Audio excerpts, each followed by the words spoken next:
Na Linha, com Cidinha. Bom, hoje nós vamos conversar com o governador de São Paulo, João Dória. Boa tarde, governador.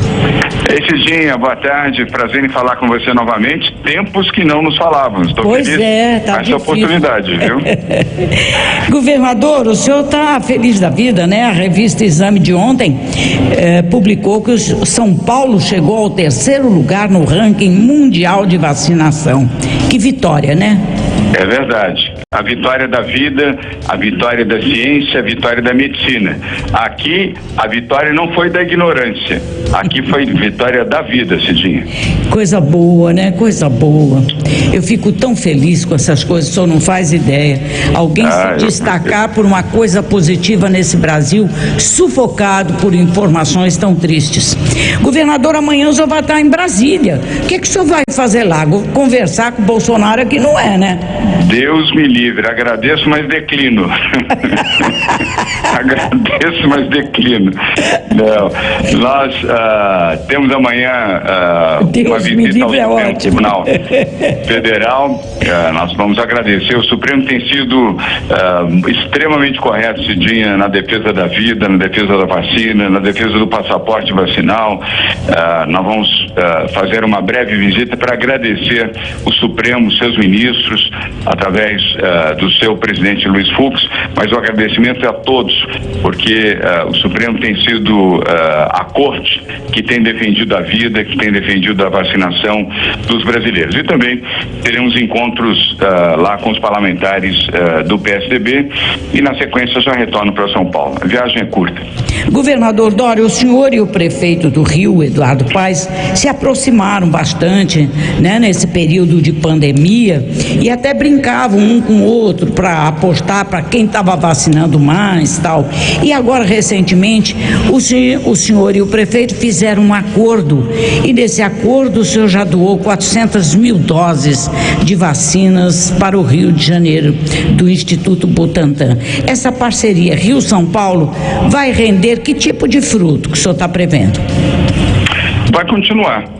Eu tenho uma paixão especial pelo Rio, você sabe, eu morei no Rio de Janeiro, conheci a Bia, minha esposa, no Rio de Janeiro, tanto tem uma relação de memória afetiva com o Rio de Janeiro. E gosto muito, então eu tenho uma boa relação com o Eduardo Paes, tenho uma boa relação também com o governador Cláudio Castro, nós nos respeitamos, temos um bom entendimento, e eu acompanhei o drama do Rio de Janeiro, aí mais especificamente da cidade do Rio de Janeiro, com a epidemia da gripe, da influenza. E fiquei triste de verificar que o Ministério da Saúde, ao invés de atender rapidamente a necessidade de vacinas para a população da cidade do Rio de Janeiro, ficou prometendo e não cumpriu. Eu liguei para o Eduardo e disse, olha, nós temos a vacina, o Butantan é o maior produtor de vacinas do Hemisfério Sul, maior produtor de vacinas contra a gripe do mundo, e eu disse, nós vamos doar 400 mil doses de vacina contra a gripe, mais até do que você tinha por necessidade, que pode ser que tenha uma expansão, Deus queira que não, dessa necessidade. É melhor já ter aí no Rio de Janeiro do que ter que fazer uma nova solicitação. E ademais, você depois pode ceder para o Cláudio Castro se houver alguma necessidade a nível estadual. E sexta-feira da semana passada chegaram 400 mil doses da vacina do Butantan contra a gripe, que aliás, Cidinha, é a vacina que todos nós brasileiros tomamos todos os anos. O único produtor de vacina contra a gripe no Brasil é o Butantan, e a vacina que nós tomamos ao longo dos últimos 25 anos. E o povo tinha esquecido um pouquinho de tomar por causa da mobilização da Covid, né? Da Covid, esqueceu um pouco dessa vacina que está correndo atrás agora. Agora eu quero falar de homem para homem com o senhor. De homem para homem é ótimo. Eu ouvi o senhor no Bial dizendo que a eleição no ano que vem vai ser a mais suja e sórdida da história do país. Como é que o senhor está se preparando para esses ataques que o senhor já prevê?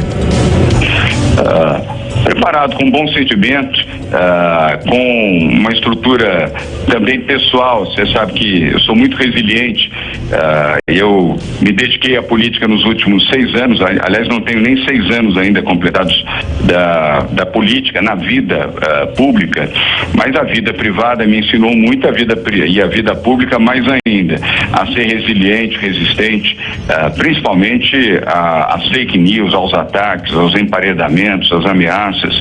2016, Cidinha, se acompanhou de perto, nós vencemos as eleições para a Prefeitura de São Paulo, depois de ter vencido as prévias aqui do PSDB.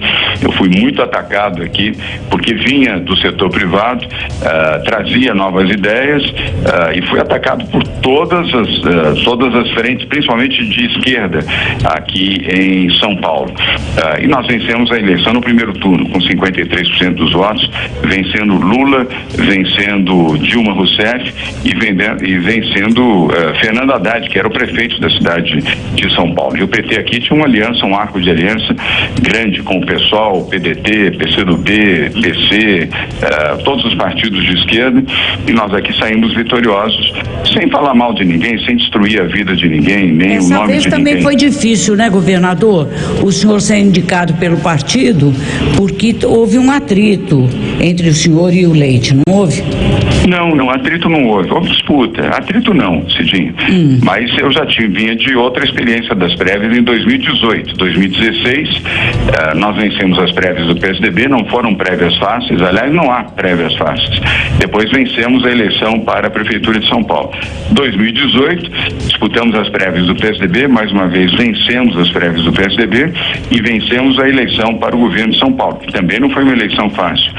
E agora, em 2021, prévias do PSDB, não foram prévias fáceis, e saímos vencedores. E agora vamos para a disputa presidencial. Eu gosto de campanha, gosto de eleição, valorizo o processo democrático, eu entendo que é a melhor forma, não há nada que substitua a democracia, eleições livres e diretas. E o senhor está querendo um Moro, o senhor está querendo um Moro como seu vice. É para ele não ganhar do senhor? Não, aliás, eu não fiz essa manifestação, Cidinho. Eu respeito Sérgio Moro, mas é cedo ainda para definir posições nesta campanha do chamado Centro Democrático e Liberal Social, do qual eu faço parte, Sérgio Moro também, a senadora Simone Tebet também. O senhor tem certeza que o desculpa interromper, mas é que senão a palmada fica longe da malcriação. O senhor tem certeza que o Moro é um político ou é um oportunista? Porque ele não foi político nunca na vida, daí fez política dentro do judiciário, o que eu acho uma coisa lamentável. Como é que o senhor vê essa mudança do juiz Moro? Do ex-ministro também. Cidinha, eu prefiro, você sabe que eu respondo tudo, eu não tenho medo da verdade, que aliás é algo que você pratica há muitos anos, mas eu prefiro aqui me abster de fazer comentários nesse sentido em relação ao Sérgio Moro. O que eu acredito é que a nossa posição, a posição do PSDB, será uma posição contrária e distante de Lula e Bolsonaro. Nós estaremos longe dos extremistas da esquerda e dos extremistas da direita. Aliás, essa sua frase, eu quero distância do Lula, está sendo muito ironizada na internet, né? Quero distância do Lula, e daí mostra uma pesquisa, ele com 45, o senhor com 1. Bom, eu também... Não é essa a distância que o senhor quer, né? Não, mas em 2016, Cidinha, eu tinha 1 ponto quando comecei a campanha para a Prefeitura de São Paulo, e o líder tinha 38 pontos, e nós vencemos com 53% dos votos válidos, liquidamos a eleição no primeiro turno e impusemos uma derrota a Lula, Dilma e Fernando Haddad. Portanto, o desafio é o que eu mais gosto. E cada vez que alguém me diz ou menciona, não vai dar, eu trabalho mais 1 hora, me dedico mais 1 hora para exatamente ter a certeza e a convicção de que vai dar. Então, se há uma coisa que me motiva é quando acreditam que eu não serei capaz, porque aí eu dobro a aposta, dobro a força, dobro o trabalho, dobro a convicção e vou à luta. A vida me ensinou assim. O senhor leva fé no debate para se colocar melhor nas pesquisas e uma provável eleição? Quem, por exemplo, já se diz que o Lula não vai no debate e o Bolsonaro não vai no debate. Eu irei. Eu adoro debate. Mas daí é ruim para o senhor, né? Porque eles ficam fora e ficam... Não acho não. Eu espero que eles participem dos debates e não fujam aos debates. Eu não fugirei. Eu participarei de todos os debates para os quais for convidado como candidato pelo PSDB às eleições presidenciais 2022. Eu participarei. O debate é parte da democracia, é parte do processo eleitoral. Não há como fugir ao debate. Eu não quero aqui fazer juízo antecipado nem de Bolsonaro nem de Lula, mas é um ato de covardia. Você fugir ao debate é ser covarde, é não apresentar suas propostas para a população. Eu não tenho medo de colocar as nossas propostas para a educação, para a saúde, para a geração de emprego, para o combate à miséria, para a proteção ambiental e debater com os candidatos que forem disputar as eleições presidenciais do ano que vem, Cidinha. Governador, eu tenho acompanhado muito o seu trabalho aí em São Paulo e honestamente eu acho que o senhor está fazendo um bom governo. Obrigado. Mas eu fico estranhando, o senhor fez um pacto de não agressão com o Moro. Isso não é avançar sobre a democracia? Olha, eu não te agrido, você não me agride, vamos agredir aqueles que têm mais chance, é isso? Eu não gosto de pacto pré-eleitoral. Eu respeito a sua posição, mas nós estamos em uma campanha de etapas, ainda estamos na etapa preliminar, aquela que antecede o jogo. O jogo ainda não começou. O jogo político mesmo da eleição presidencial no Brasil vai começar em maio, Cidinha. Eu sei que é aflitivo, que a população tem que esperar até maio para poder tomar melhor a sua decisão ou a sua intenção de voto. Mas o jogo principal só vai começar em maio. Até lá nós estamos naquilo que antecede o jogo. E nós estabelecemos nessa fase que aqueles que estão frequentando este centro democrático, liberal, social, que é distante de Lula e distante de Bolsonaro e antagônico aos dois, como é o meu caso, nós temos que nos respeitar nessa etapa. É o caso do Sérgio Moro, é o caso da Simone Tebet, é o caso do Rodrigo Pacheco, é o caso do Luiz Henrique Mandetta, talvez do senador Alexandre Vieira, que são pré-candidatos ou pelo menos postulam candidaturas pelos seus partidos, ainda não estão homologados. No caso da Simone Tebet, sim, até porque isso foi feito na semana passada pelo MDB lá em Brasília. Mas Rodrigo Pacheco ainda não, Mandetta ainda não, Sérgio Moro já, porque ele já foi indicado pelo Cidadania. No nosso caso, fizemos prévias e a indicação não foi indicação, foi votação pelo PSDB. É um pouco de respeito pelas candidaturas que estão nesse centro democrático. Agora, se pudermos ter uma única candidatura fortalecida, será melhor para todos, principalmente para o Brasil. Bolsonaro não faz parte dos seus sonhos poupar. Não, ele é pesadelo, Cidinha. Sonho não. Bolsonaro é pesadelo, o pior pesadelo que o país já viveu na sua história. Na história, não é recentemente, é na história.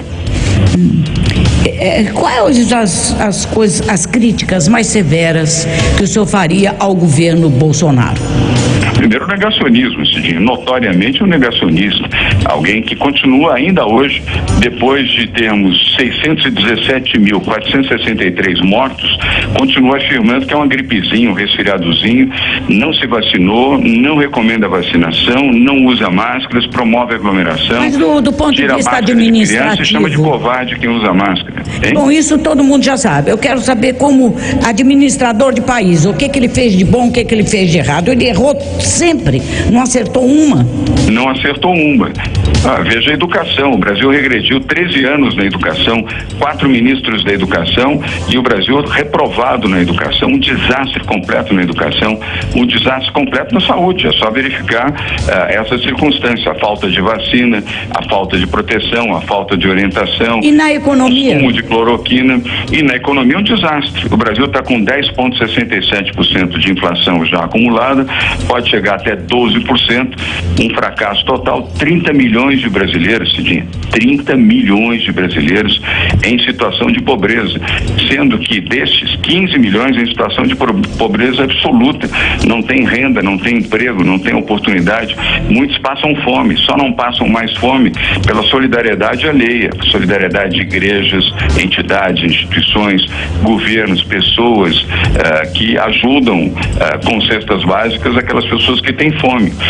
Um desastre na proteção ambiental. O Brasil regrediu 20 anos nos programas ambientais. É um desastre em educação, em saúde, proteção ambiental, desenvolvimento econômico, na economia, nas relações internacionais. O Brasil é um país isolado, Cidinho, completamente isolado.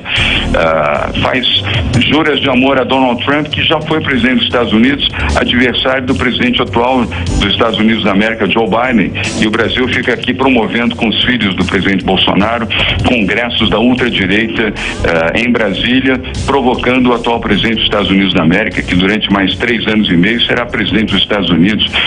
Ofendeu e brigou com a França, com a Itália, com a Alemanha, com a Grã-Bretanha. Ofendeu, brigou e não fala com a Argentina, que é o nosso 4º maior parceiro comercial. É um desastre completo. O governo é um desastre sob todos os aspectos e vergonhosamente negacionista. A Petrobras anunciou há pouco a redução no preço da gasolina para as revendedoras. Para o consumidor é uma outra etapa. A Petrobras vende a gasolina para revendedoras. É essa a informação correta? Por R$ 3,19 vai vender por R$ 3,09. O Bolsonaro costuma atribuir a taxação de impostos dos estados e municípios a culpa pelo aumento dos combustíveis. Aí em São Paulo, o senhor é culpado? A culpa é do governo Bolsonaro e de uma estatal que deveria ser privatizada, que é a Petrobras. A culpa não é dos estados. A culpa da alta de preços não é do ICMS dos estados. O ICMS da maioria dos estados, para não dizer de todos, está inalterado há décadas. O preço dos combustíveis continua subindo e vai continuar subindo. É uma tragédia, porque o Brasil, pela falta de uma política econômica clara, tem a sua moeda desvalorizada, o preço da variação cambial aumenta, evidentemente, a cada vez que você tem um aumento no barril de petróleo internacional, uma moeda fraca como é a moeda brasileira, porque tem uma economia fraca e um governo não confiável, faz com que a Petrobras tenha automaticamente que transferir o aumento do preço de cada situação internacional, onde há elevação de preço no barril do petróleo, para o consumidor. O resultado é uma política de preços maldosa e que corrói o direito a essas pessoas que precisam. Eu não estou falando nem do combustível, Cidinho, porque ainda é classe média que com algum sofrimento consegue ter um carro. Pobre não tem carro. Agora o pobre precisa de gás para poder aquecer a sua comida em casa. Nem isso ele está podendo comprar mais. Um botijão de gás aí no Rio de Janeiro está 100, 110, 120 reais. Aqui em São Paulo também. No norte e no nordeste já chega a custar 160 reais um botijão com 13 quilos de gás. Isso é uma injustiça completa. A população mais pobre que está pagando a conta desse devaneio do governo Bolsonaro. São essas pessoas que não têm o que comer nas suas casas, que não têm habitação popular, que não têm a saúde adequada, que o SUS, o Sistema Único de Saúde, não fosse pelos estados, estaria completamente destruído pelo atual governo Bolsonaro.